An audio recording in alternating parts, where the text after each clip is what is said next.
अजमेर के 2 पुलिस थानों में बच्चों को मानसिक प्रताड़ना से बचाने और बेहतर माहौल देने के उद्देश्य से बाल मित्र कक्ष बनाया गया है। शहर के कृष्णगंज थाने के साथ ही रामगंज थाने में इसका उद्घाटन रेंज आईजी रूपेंद्र सिंह और एसपी चुनाराम जाट ने किया। इस मौके पर कैलाश सत्यार्थी व बचपन बचाओ संस्था के पदाधिकारी भी मौजूद रहे। बच्चों के साथ बढ़ रहे अपराध और आपराधिक वारदातों में लिप्त बच्चों को थानों में बेहतर वातावरण मिले और उन्हें अपनी बात रखने के लिए परेशान न होना पड़े, इस उद्देश्य से तमाम थानों में बाल मित्र कक्ष बनाए जा रहे हैं। कैलाश सत्यार्थी फाउंडेशन और बचपन बचाओ संस्था के सहयोग से यह कक्ष बनकर तैयार करवाए जा रहे हैं। अजमेर, कृष्णगंज और रामगंज थाने में यह कक्ष बनकर तैयार हुए हैं, जिनका उद्घाटन आज अजमेर रेंज के आईजी रूपेंद्र सिंह और एसपी चुनाराम ने किया।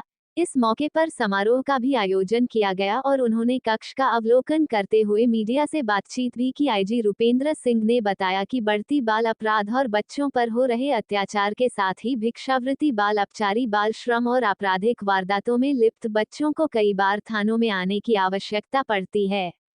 ऐसे में उन्हें बेहतर वातावरण मिले जिससे कि वो बिना घबराए अपनी बात पुलिस के समक्ष बता सके, इस उद्देश्य से यह व्यवस्था की गई है। बाल कक्ष में सादा वस्त्रधारी पुलिसकर्मी बच्चों की बात सुनेगा और उसे इस बात की ट्रेनिंग भी दी जाएगी। इसके अलावा चाइल्ड लाइन के मेंबर भी इस वक्त मौजूद रहेंगे और उन्हें अच्छा वातावरण देने का प्रयास किया जाएगा, जिससे कि वह आपराधिक वारदातों से दूर हो सके और उन्हें अच्छा वातावरण मिल सके। अजमेर ज़िले के थाना कृष्णगंज में आज बाल मित्र कक्ष चाइल्ड फ्रेंडली रूम इसका उद्घाटन हुआ है।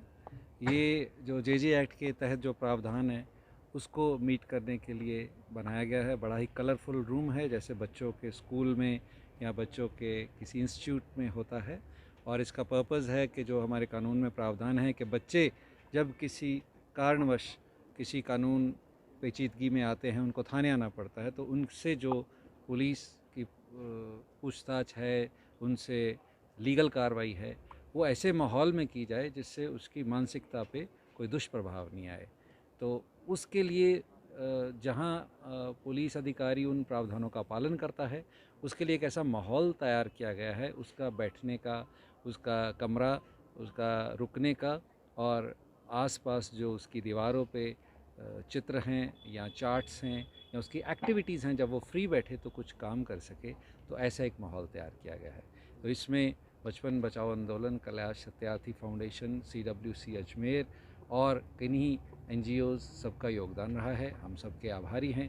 आज अजमेर में ये कार्यक्रम 2 थानों पे है, कृष्णगंज थाने और रामगंज थाना पे। इसके लिए जिला पुलिस अधीक्षक अजमेर और उनकी टीम जो है वो भी धन्यवाद के पात्र हैं, जिन्होंने बड़ी इंटरेस्ट से इस चीज़ को, इस कमरे को तैयार करवाया। सर, फ़ायदा किस तरह से मिलेगा? अगर बच्चे आते भी हैं तो फ़ायदा मिलने वाला है? सबसे पहला बात है कानूनी प्रावधान की पालना।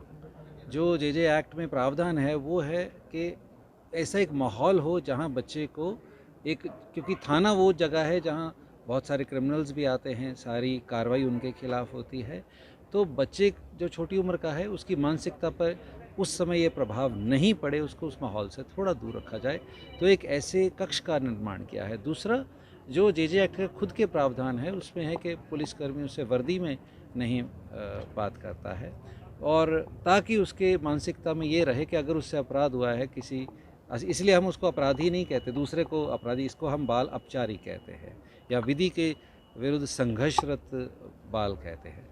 तो इन चीज़ों के प्रावधान को मीट करने के लिए है, तो इसलिए उसकी सोच पे पॉजिटिव इम्पैक्ट लाने के लिए। कई जगह ऐसा किए या इस तरह की कानून में बदलाव भी किए गए, लेकिन उसके बावजूद भी देखते हैं आप बच्चों के साथ वही आपको ध्यान होगा, यही बात मैं कह रहा था, शुरुआत हम सभी प्रोजेक्ट्स की बहुत अच्छी करते हैं, तो जैसे जैसे आगे बढ़ता है कई बार हम उतना इंटरेस्ट नहीं ले पाते, और इसी कारण मैंने थर्ड पार्टी ऑडिट का भी जिक्र किया था।